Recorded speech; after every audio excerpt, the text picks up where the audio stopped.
All right, so let's keep moving forward.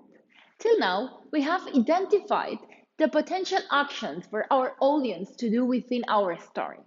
Right now, it's time to imagine which will be the ideal audience journey, which is to say, which will be the ideal way that a user will interact with the content that we are providing him.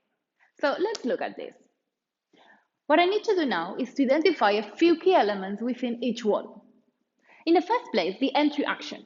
The entry action is that action that's going to be right in front of the user when he enters that wall. You might have already done that, but if not, you simply need to place that action on the north of your circle. Secondly, key actions. Key actions are those actions that help the audience understand the narrative of a linear story. In a nonlinear story, we probably wouldn't need them. But in my case, that I am building a linear story now, there is a few key actions that are the ones that help the user understand what's going on beyond his experience just being in the different environments where I'm placing my audience into. So these key actions, I'm gonna mark them with, you can use, I don't know, like maybe little stickers of a certain color to mark that actions for each wall.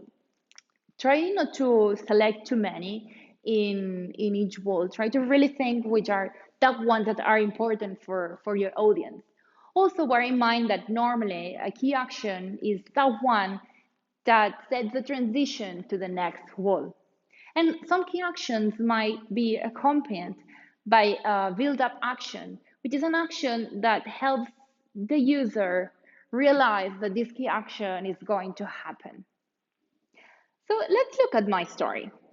And the first one, the stadium. Here I had already marked that the match was what's going to be in front of the audience. So that's the action that I've placed on the north of the circle. The ones that are in green are that actions that are nice to have. In a way, they are simply enriching the experience of my user in that wall. Then as for the key action, I have looked for the clips. But in order to help my audience realize that this eclipse is looking, I will actually need to listen to Mike. That's the one that's going to tell me that that eclipse is going to happen. So this will be my build-up action, and I have marked it in yellow. In the NASA headquarters, looking at the winning picture, which is the picture that Mike took at the game, is the place where I'm going to start at. As a nice to have actions, I'm going to be allowed to walk around the corridor, also engage on scientist conversations. And as a key action, I would like my audience to engage on Mike's entire conversation, because that's when Sarah invites Mike to join her in a trip to the moon. Likely in order to engage with this conversation, I will need to follow Mike. So I've marked this as my build-up action. Let's look into the spaceship, my third wall. Here, my starting action is to explore the control system. As nice to have actions, I have that I can listen to Sarah because maybe she can tell me things about the space. Then I can also engage on Mike and Sarah's conversation because they are probably going to be flirting and so on, but this is just a nice to have. And also I can look at the space from the window. But my key action here is that I want you to look at the moon from the window. Moving on to the last wall, the moon. My starting action is looking at the Earth from the moon. So I'm planning to do a nice crossover with the last wall to this one. Don't worry, we'll look into that later.